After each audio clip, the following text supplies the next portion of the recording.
The first step to plant sweet potatoes in your balcony is to prepare a foam box as a container. Fill it with an appropriate amount of soil, preferably sterilized soil, and add an appropriate amount of fermented farmyard manure, such as sheep manure or cow manure. Next, use an old plastic bottle to make a fertilization device and place it in the middle of the container. Next, start inserting the sweet potato cuttings. Insert the cuttings into the soil about 10 centimeters.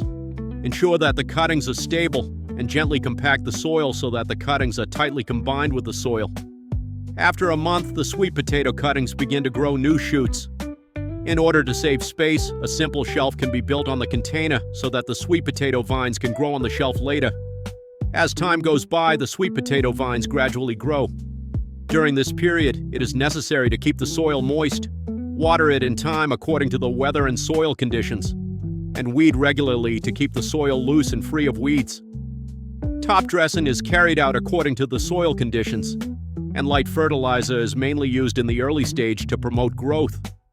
In the middle and late stages, increase the application of concentrated fertilizer to promote the rapid expansion and sugar accumulation of sweet potatoes.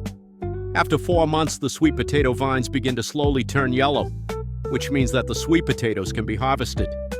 Be careful not to damage other pots when gently digging out the sweet potatoes. After harvesting, they need to be washed and sorted to remove dirt and impurities. Dry the harvested sweet potatoes for a few days, and then store them in a cool and ventilated place. When storing sweet potatoes, pay attention to keeping them dry and well ventilated to avoid mold and not getting rot. This method is suitable for friends who do not have land. They can be planted on the balcony or in a small courtyard.